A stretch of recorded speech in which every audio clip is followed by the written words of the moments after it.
Hello students. सो जो आज का हमारा चैप्टर है वो है chapter 7 outcomes of democracy. So the most basic outcome of democracy is to provide political and social quality to the citizens. So जो basic outcome है डेमोक्रेसी का वो ये है कि वो आपको क्या प्रोवाइड कराता है, पॉलिटिकल और सोशल क्वालिटी प्रोवाइड कराता है अपने सिटीजन्स को। The democracy is expected to produce a government that works according to the needs and expectations of citizens. Democracy क्या करती है, आपको एक ऐसी गवर्नमेंट देती है जो किसके अकॉर्डिंग काम करे, जो काम करे अपने सिटीजन्स के अकॉर्डिंग, उनके नीड्स के अकॉर्डिंग, उनके एक्सपेक्टेशंस के according. Assessment of outcomes of democracy. आप किसी भी डेमोक्रेसी के आउटकम्स को कैसे असेस कर सकते हैं, उसको कैसे मेजर कर सकते हैं, ठीक है। The expected and actual outcomes of democracy can be assessed bye quality of government. आप ये देख सकते हैं कि वहां गवर्नमेंट की क्वालिटी कैसी है, आप ये देख सकते हैं कि इकोनॉमिक वेलबींग कैसी है, वहां पर लोगों की इकोनॉमी कैसी है, ठीक है, वहां पर गरीबी कितनी है, वहां पर इनइक्वालिटी तो नहीं है, वहां पर ज्यादा सोशल डिफरेंसेस तो नहीं है, वहां पर लोगों के पास फ्रीडम एंड डिग्निटी है या नहीं। After assessing outcomes of democracy it can be recognised that democracy is a form of government which can create conditions for achieving its goal. So इन आउटकम्स को आप असेस करने के बाद क्या देख सकते हैं कि डेमोक्रेसी क्या करती है, आपके सिटीजन्स को क्या देती है, कंडीशंस देती है, ऐसी कंडीशंस देती है, ऐसा एनवायरनमेंट देती है कि वो अपने गोल्स को क्या कर सके, अचीव कर सके। The citizens can take advantage of those conditions and achieve their goals. और अगर उनके जो ये कंडीशंस होती है अगर उनके लिए फेवरेबल होती है तो इनका यूज करके वो अपने गोल्स को अचीव कर सकते हैं। Democracy is considered a better form of government than other alternatives because democracy को एक बेटर फॉर्म ऑफ गवर्नमेंट कहा जाता है। सबसे पहले आपको पता होना चाहिए कि डेमोक्रेसी क्या होती है। Democracy it is a form of government in which rulers are elected by its people, ठीक है। सो डेमोक्रेसी एक बेटर फॉर्म ऑफ गवर्नमेंट है दूसरे ऑल्टरनेटिव से, क्योंकि पहली चीज it promotes equality among citizens. ये क्या प्रमोट करती है, इक्वालिटी। सारे सिटीजन्स क्या होते हैं यहाँ पर, इक्वल माने जाते हैं।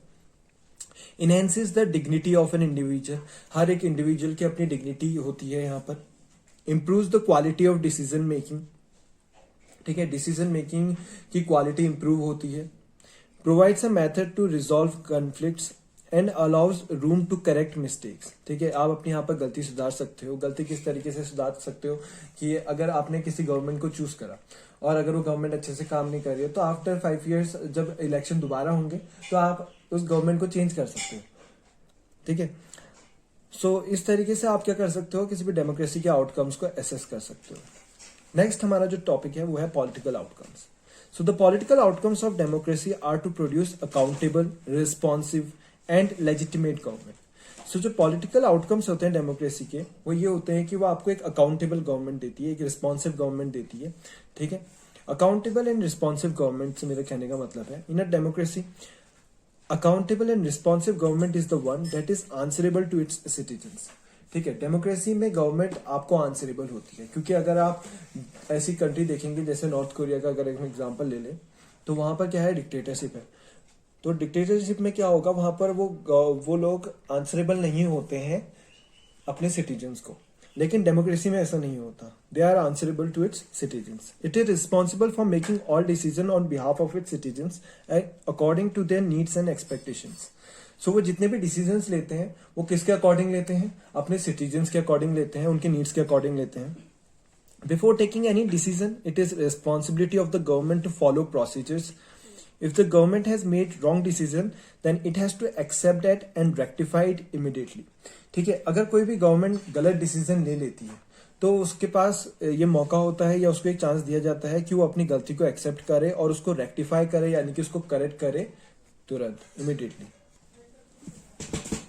In contrast non democratic governments do not bother about complaints of citizens. अगर हम वहीं पर देखें, अगर हम नॉन डेमोक्रेटिक गवर्नमेंट को देखें तो वो बॉदर नहीं करते कि उनके सिटीजन्स क्या कंप्लेन कर रहे हैं। They are also not worried about public opinions. वो जब डिसीजन लेते हैं तो वो ध्यान नहीं देते कि पब्लिक का ओपिनियन क्या है, ठीक है। It takes decision very fast and which are not acceptable to the citizens. तो वह इस तरीके के डिसीजन लेते हैं जो उनके सिटीजन्स को एक्सेप्टेबल नहीं होते, जो उनके फायदे में होते हैं, उनके सिटीजन्स की नीड और एक्सपेक्टेशंस के अकॉर्डिंग नहीं होते।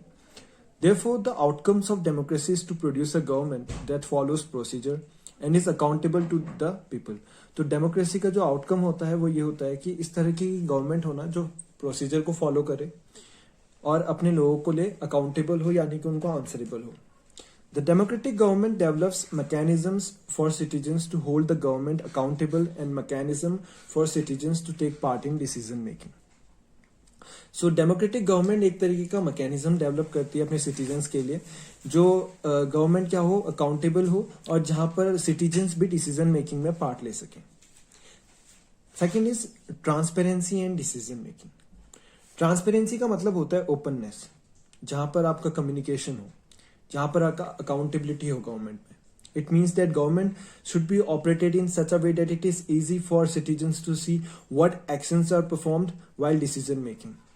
ठीक है, तो गवर्नमेंट को इस तरीके से ऑपरेट करना पड़ता है कि लोगों को दिख सके कि वो क्या एक्शन परफॉर्म करने जा रहे हैं और किस तरीके का वो डिसीजन लेने जा रहे हैं. Transparency is considered missing in non democratic government. तो ट्रांसपेरेंसी, यही चीज आपको, ओपननेस आपको नॉन डेमोक्रेटिक गवर्नमेंट में नहीं देखने को मिलती. But in reality democratic government also does not have very good record to share information of decision making with its citizens. लेकिन नॉन डेमोक्रेटिक गवर्नमेंट में भी अभी तक का ये रिकॉर्ड है कि आपको प्रॉपर तरीके से ये देखने को नहीं मिलता कि वहां पर इन्फॉर्मेशन सारी की सारी लोगों के साथ शेयर हो रही है, उनके जो डिसीजन हैं वो लोगों के साथ शेयर हो रहे हैं. ये डेमोक्रेटिक गवर्नमेंट का रिकॉर्ड है. ठीक है, कोई अच्छा खासा रिकॉर्ड नहीं है इनका, लेकिन हल्की फुल्की ट्रांसपेरेंसी यहां होती है. ठीक है, as compare to non democratic government. Now we will move forward to legitimate government. So now legitimate government. In democracy, a legitimate government is a lawful government where all the laws of the country are equally applicable to all its citizens and people are governed without fear or favor as well.